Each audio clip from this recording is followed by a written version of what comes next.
Europe America থেকে চলে এসছে বাচ্চাদেরকে নিয়ে, ওইখানে থাকতো। কেন চলে এসছে? কারণ পাশের বাসার বোন বাচ্চাকে কি করেছিল, একটু শাস্তি দিয়েছিল, মানে ওকে শাসন করেছিল। বাচ্চা 999 ফোন করছে, পুলিশ এসে কি করেছে, মা বাবারে নিয়ে পুলিশে ধরে নিয়ে গেছে, এবং নিয়ে সন্তানদেরকে নিয়ে গেছে আলাদা। সন্তানরা কোথায় আছে জানে না মা বাবা, এবং মা বাবা জানে না সন্তানরা কোথায় আছে, এবং সন্তানরা জানে না, সন্তানরা পুলিশের কাস্টডিতে আলাদা করে থাকছে। এখন মা বাবা কয়েক বছর জেল খাইটা এখন চলে এসছে দেশে, যে কি করবে। এটা ইট হ্যাপেন্স, এটা আপনাদের দেশে শুরু হবে। কারণ এই টাইড, এই জোয়ার সর্বত্র চলছে, শয়তানের জয় জয়কার সর্বত্র। আর শয়তানকে যদি রুখে দিতে হয় তাহলে আপনারাই কেবলমাত্র রুখতে পারেন, কেবল বোনেরা। বোনেদের এক হাতে থাকে দোলনা, আর এক হাতে থাকে কি পৃথিবী। বোনরা এক হাতে থাকে দোলনা, আর এক হাতে থাকে পৃথিবী। ওমর রাদিয়াল্লাহু তো বলেছেন যে আমার বাবার শাসন আমাকে ভালো মানুষ বানাইছে, আদারওয়াইজ আমি ভালো মানুষ হতাম না। আমার বাবার শাসন আমাকে ভালো মানুষ বানিয়েছে। আমার বাবা যদি আমাকে শাসন না করে, আমাকে ছোটবেলায় তিনি মার দিয়েছিলেন। আমি বলি না আপনাদের বাচ্চাদেরকে মার দেবেন, কিন্তু আপনাদের বাচ্চাদেরকে কে শাসন করবে? এই শাসন করার কাজ আপনাদের। ওরা মনে যা চাইছে তাই তাদেরকে কিনে দেবেন, এটা মনে করবেন যে আপনি ভালো কিছু করছেন। ওদেরকে যা চায় তা মাঝে মাঝে কিনে দেবেন না, যেন ওরা বুঝে যাই চায় তাই পাওয়া যায় না, এটা যেন তারা বুঝে না, যাই চায় তা পাওয়া যায় না।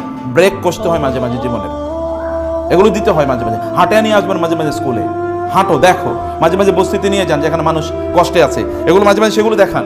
বিভিন্ন জায়গায় ওদেরকে পরিস্থিতিটা দেখান, তাহলে ওদের মধ্যে রিয়েল ফিলিং তৈরি হবে। ওদের মাধ্যমে ভালো কাজ করান।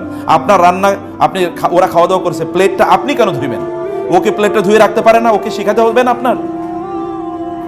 ওর জুতাগুলো সে ঠিক করে রাখুক তার বাসায়, এগুলো সে করুক, কিছু কাজ তাকে দিয়ে করান, যেন তার মধ্যে এই অবস্থা তৈরি হয়, যেন এই সকল জিনিসগুলো সে বোঝে, যেন মনে করতে না হয় আপনার সামনে আপনার বাসায় যে সকল কাজের মানুষ আছে তাদের সাথে খারাপ আচরণ করবেন না, ড্রাইভারদের সাথে খারাপ আচরণ করবেন না, নাইলে ওরা সন্ত্রাসী হিসেবে ডেভেলপ করবে, পরে কিছুদিন পরে ড্রাইভারদেরকে মারবে, অথবা বুয়াদেরকে তখন ইলেকট্রিক হিট ওই যে শেক দেবে। দেখেন না আপনারা, বড় বিশাল বড় অমকের মেয়ে, অমকের স্ত্রী, তারপরে কি কাজের বুয়ারে আপনার আয়রন দিয়ে তাকে শেক দিয়েছে, অথবা 6 তলা থেকে ফেলে দিয়েছে।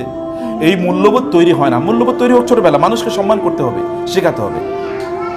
তো থ্যাংক ইউ ভেরি মাচ, জাযাকুমুল্লাহ খায়ের। আপনাদেরকে অনেক অনেক ধন্যবাদ, কৃতজ্ঞতা।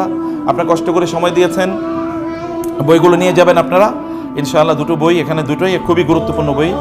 আপনারা নিয়ে যাবেন, এগুলো আপনাদের বাসায় থাকবে, এবং আপনারা পড়বেন। এটাকে একাডেমিক বাচ্চাদেরকে নিয়েও পড়বেন, নিজেরা পড়বেন, এখান থেকে শিক্ষা নেবেন। যখন স্কুলে আসবেন হাতায় বই করে নিয়ে বই নিয়ে আসবেন। গাড়িতে যখন থাকবেন মোবাইলের টিপানো বন্ধ করে দিয়ে বইটা পড়েন।